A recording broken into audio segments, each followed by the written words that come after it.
সর্বপ্রথম মনে মাওলাই কেরিমের দরবারে শুকর গুজার করছি যে মনে মাওলাই কেরিম আমাদেরকে হায়াতে তৈয়বা দান করেছেন, সুস্থ শরীর নিয়ে মসজিদ পর্যন্ত এসে নুরআনি নবীর কদম মোবারকে কয়েকবার দরুদ সালাম পেশ করার সুযোগ দান করেছে।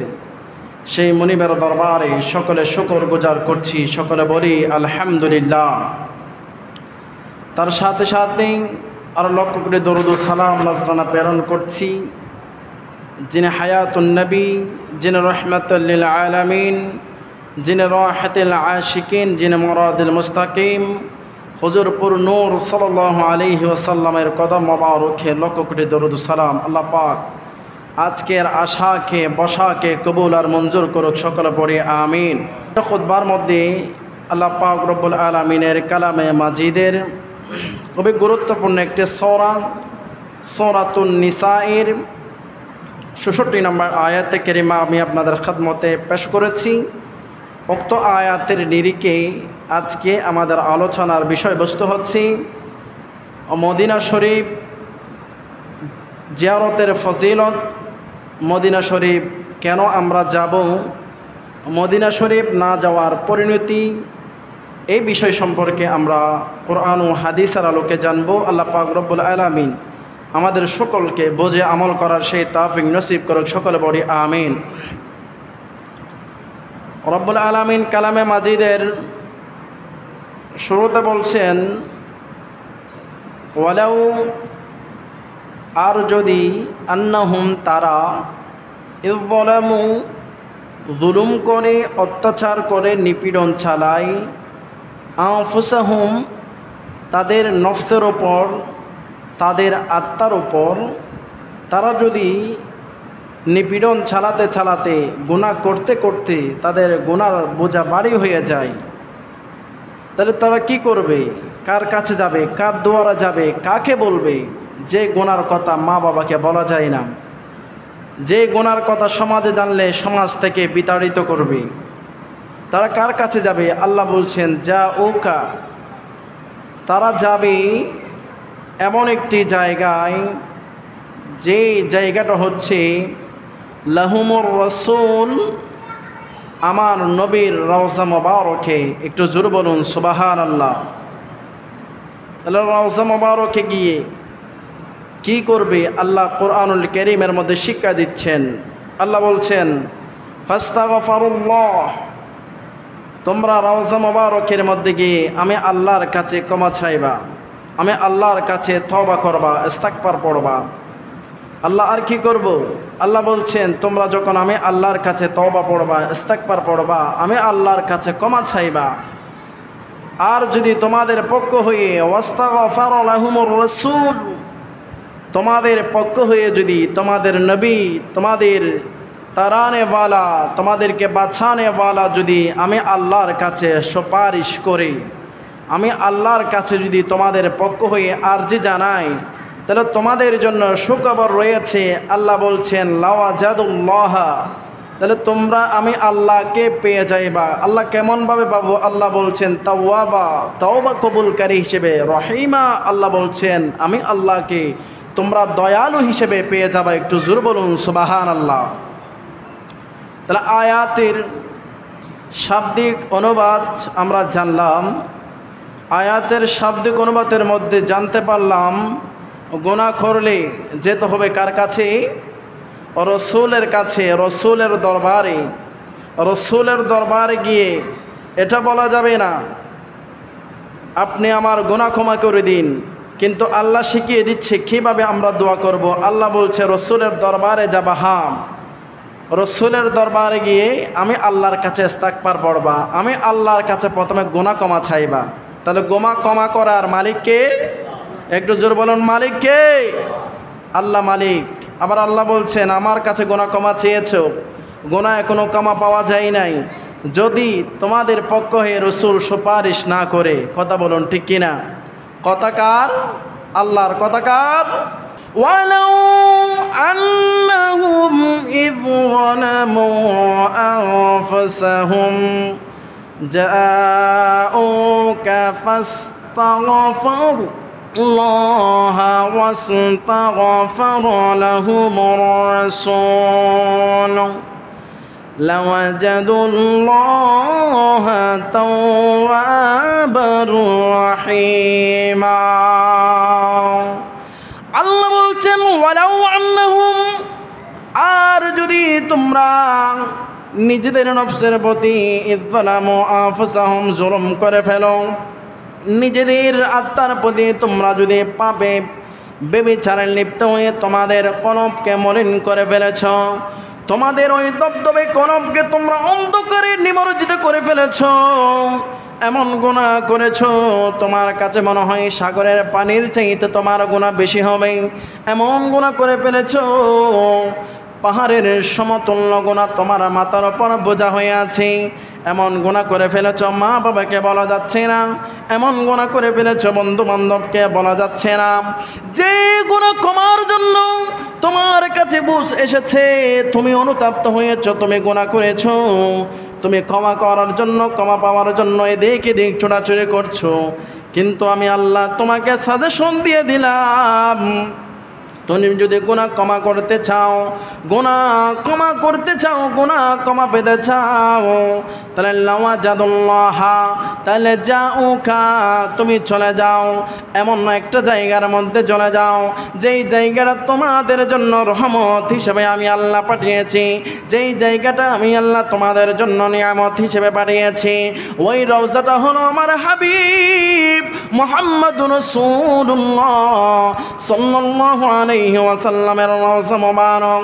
ওই রওজা মুবারকের মধ্যে যদি গিয়ে তুমি আমি আল্লাহর কাছে ক্ষমা চাও, আমি আল্লাহর কাছে ক্ষমা চাও, যদি আল্লাহর কাছে ক্ষমা চেয়েছো, রসুল যদি ওই ক্ষমা প্রার্থীতে যদি খুশি হয়, তোমার ওই চাওয়ার মধ্যে যদি রসুল খুশি হয়, আল্লাহর নবী যদি আমার তোমাদের পক্ষ হয়ে আমি আল্লাহর কাছে যদি একটু সুপারিশ করে, তাহলে আমি আল্লাহ তোমাদেরকে জানিয়ে দিচ্ছি লাওয়াজাদুল্লাহ তাওয়াবার রহিমা, তোমরা আমি আল্লাহকে তাওবা কবুলকারী এবং রহমত হিসেবে পেয়ে যাবার জন্য বলো সুবহানাল্লাহ।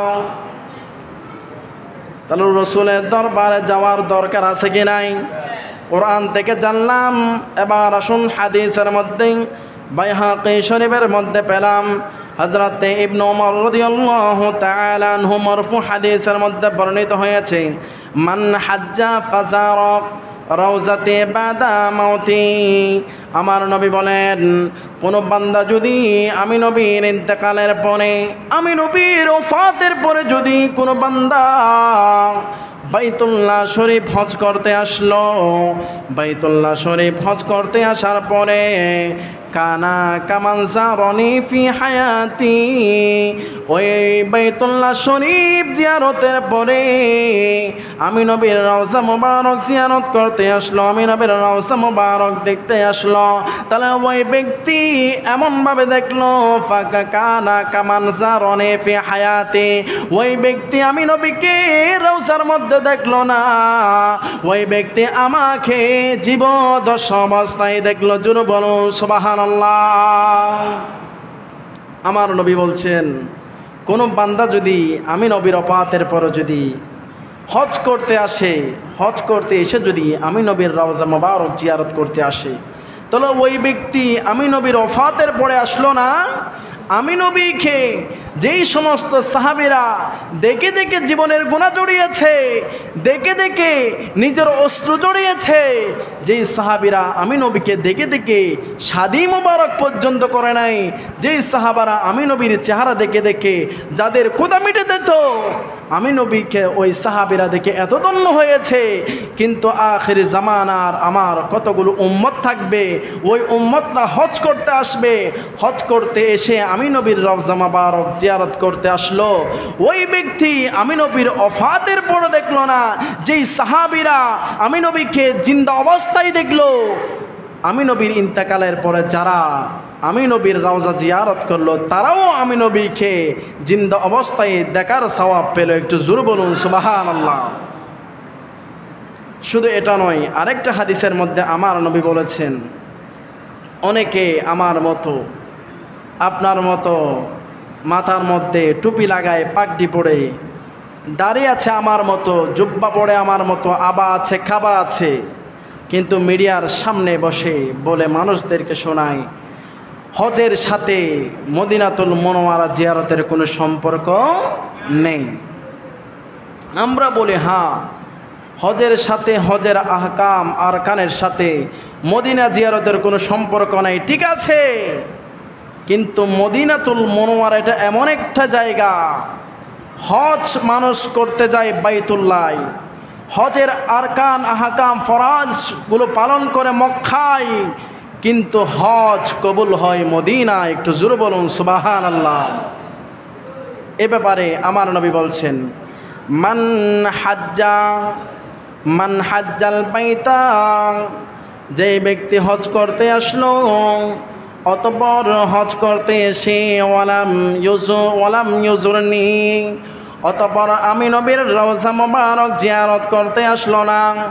কি বাবা, আমার নবী বলছেন হজ করলো, হজ করতে আসলো, হজের আহকাম আরকান সবগুলো পালন করলো, ওয়ালাম ইউজুরনি, অতঃপর আমি নবীর রওজা মোবারক দেখতে আসলো না, জিয়ারত করতে আসলো না, ফাকাদি জাফানি, ওই ব্যক্তি আমি নবীর উপর জুলুম করল। জোরে বলুন নাউজুবিল্লাহ।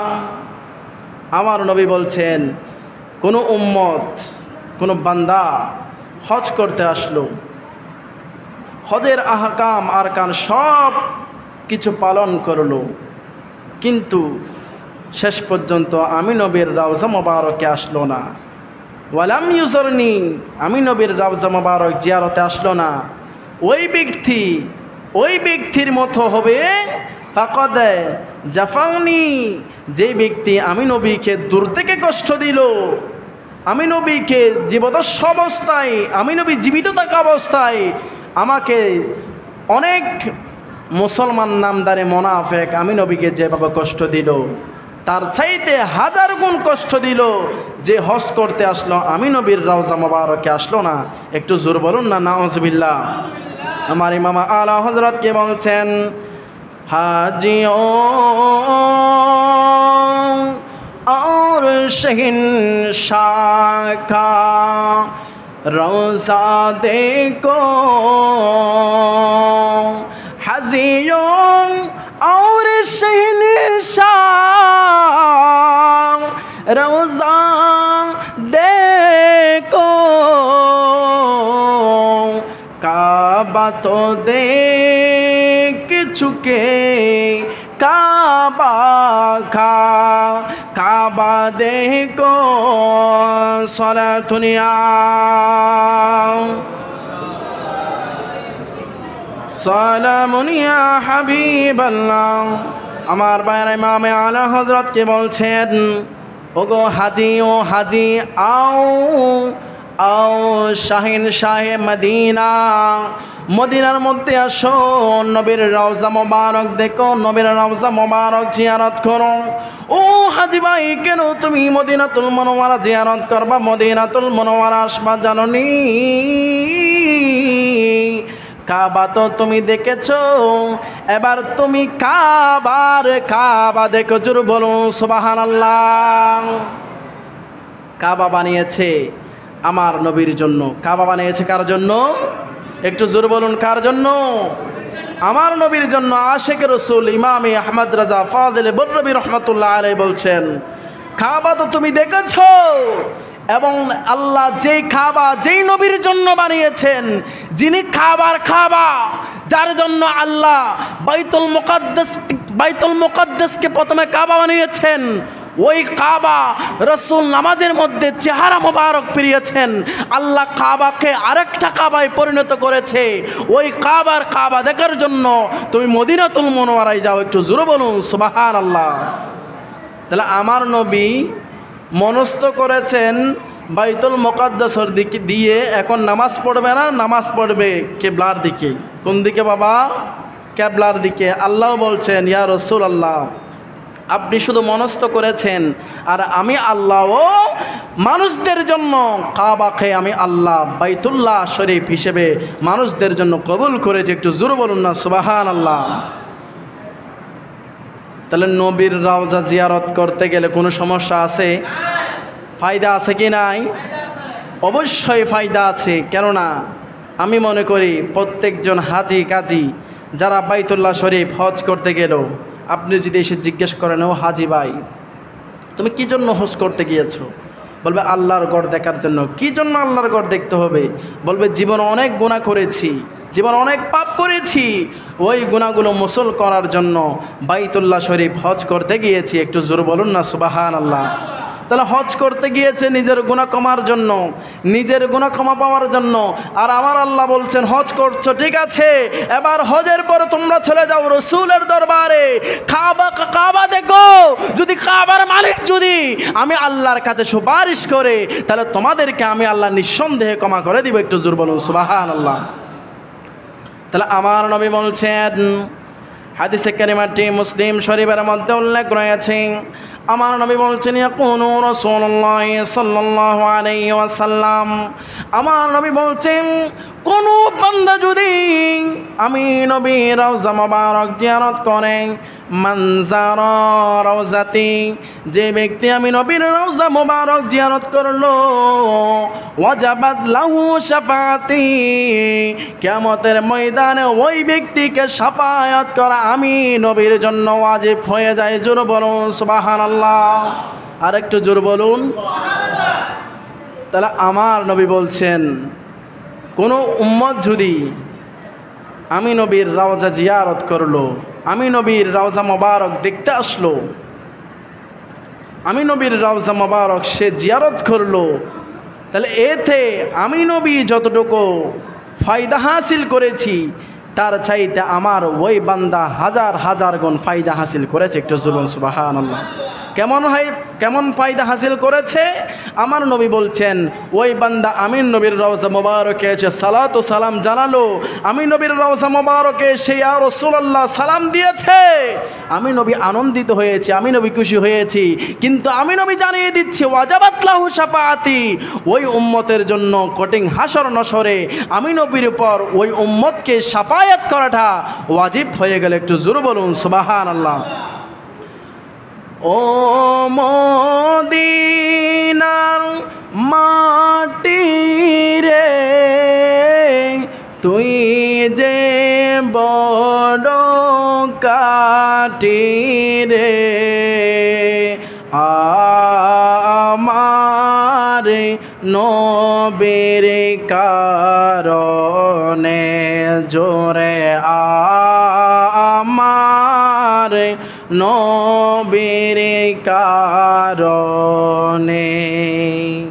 ওই মদিনার মাটি এক সময় ইয়াসরিব ছিল, ওই মদিনার মাটি এক সময় মূল্য ছিল না, ওই মদিনার মাটি এক সময় কেউ গুরুত্ব দিত না। কিন্তু আমার নবী আসার পরে ওই মদিনার মাটি সোনার চাইতে কাটি হয়েছে। কথা বলুন ঠিক কিনা? এজন্য শায়েরে বলছে ও মদিনার মাটি রে, তুই যে বড় কাটি রে, আমার নবীর কারণে, আমার নবীর সে মাটি তো মাটি নয়, শুনো তাহারি পরিচয়। মাটি পাগলে হয়া কাঁদে রে, আমার নবীর বীর হে, আমার নবীর কারণে। একটু সবাই বলে আমার নবীর কারণে, আমার নবীর কারণে। আল্লাহুম্মা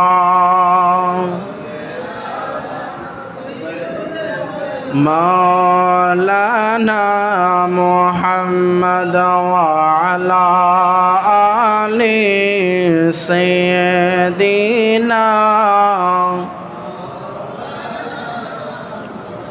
তাহলে প্যারা হাজিরিন, আমরা জানলাম রসুলের রওজা মোবারক জিয়ারত করলে ফায়দা আছে কি নাই? অবশ্যই আছে, কেননা নিজের গুনাহ ক্ষমা পাওয়া যাবে। রসুলের রওজা মোবারক দেখলে, রসুলের রওজা মোবারক এটা এমন একটা রওজা, পৃথিবীর আপনি প্রত্যেকটা জায়গায় ঘুরতে পারেন, প্রত্যেকটা সুন্দর সুন্দর নিদর্শন দেখতে পারেন। কোন নিদর্শন আপনাকে আকৃষ্ট করেছে, কোন নিদর্শন আপনার অনেক দিন মনে আছে, কিন্তু যারা একবার রসুলের রওজা মোবারক গিয়েছে, ওই আশিকে রসুলকে যদি আপনি জিজ্ঞেস করেন, ও রসুল প্রেমিকওয়ালা, তুমি যে রওজা মোবারকে গিয়েছো, আরও অনেক জায়গার মধ্যে গিয়েছো, তুমি হজ করেছো, বাইতুল্লাহ শরীফ তাওয়াফ করেছো, মেনায় গিয়েছো, মুজদালিফায় গিয়েছো, সাফায় গিয়েছো, মারওয়ায় গিয়েছো, কোন জায়গাটা তোমার কাছে বেশি পছন্দ হয়েছে, কোন জায়গাটা তোমাকে বেশি আকৃষ্ট করেছে? ওই আশিকে রসুল বলবে, খোদা কি কসম, ওই জায়গা, যেই জায়গার মধ্যে আমি হজ করার পরে গিয়েছি, যেই জায়গার মধ্যে আমি গিয়েছি, সেটা হচ্ছে সোনার মদিনা। আমার নবীর সবচে গুম্বদের চাইতে আমার কাছে আর কোনো জায়গা ভালো লাগে না। একটু জোরে বলুন সুবহানাল্লাহ। সোনার মদিনা এটা এমন একটা জায়গা যেখানের মধ্যে রহমতের খজিনা আছে। কি আছে বাবা? একটু জোরে বলুন, কি আছে? রহমতের খজিনা আছে। যেই সোনার মদিনা গেলে, যেই রসুলের রওজার মধ্যে গেলে, সোনালি গম্বুজের কাছে গেলে রহমতের খজিনা পাওয়া যায়। অশান্তি মন শান্তি হয়ে যায়, ডিপ্রেশন মন ভালো হয়ে যায়। এটাই হচ্ছে আমার নবীর রওজা মোবারক। একটু জোরে বলুন সুবহানাল্লাহ। তাহলে আমার নবীর রওজা মোবারক যাওয়ার জন্য কোনো ফতোয়া দরকার আছে? একটু জোরে বলুন। আশিকে রসুল ফতোয়া খুঁজবে নাকি মহব্বত খুঁজবে? ভালোবাসার কাছে কোনো ফতোয়া আছে? নেই। এটা এমন একটা মহব্বত যেখানে কোনো ফতোয়ার কাজ। আশিকে রসুল্লাহ ফতোয়া খুঁজতে যায় না, আশিকে রসুল্লাহ মহব্বত খুঁজতে যায়। এজন্য একটা শায়ের লিখেছে, আরে বাবা আশিকেরা অল্প কথাই বুঝে ফেলে, নবীর দিদার মুনাফিকদেরই নাই নসিবে। কথা বলুন ঠিক কিনা? আশিকরা অল্প কথাই বুঝে ফেলে, কিন্তু মুনাফিকরা এই ফতোয়া, এটা জায়েজ, ওইটা না জায়েজ, এটা করা যাবে না, ওইটা করা যাবে না, এটা হচ্ছে মুনাফিকের আলামত। কথা বলুন ঠিক কিনা? আল্লাহ পাক আমাদের সকলকে ওই রকম মুনাফিক নামদারি থেকে আমাদেরকে হেফাজত করুক। সকল বলুন আমিন।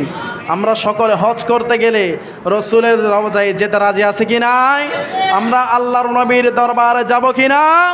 আল্লাহ পাক আমাদের সকলকে জীবনে একবার হাজি হিসেবে কবুল করে, জীবনে একবার আমাদেরকে সোনার মদিনাতুল মুনাওয়ারার মুসাফির হিসেবে কবুল করুক। সকল বলি আমিন। আল্লাহ পাক আমাদের সকলকে যেন আজকের আশাকে বসাকে কবুল করে আজকের আলোচনা থেকে আল্লাহ পাক আমাদেরকে সঠিক বুঝে আমল করার সেই তৌফিক নসিব করুক। সকল বলুন আমিন।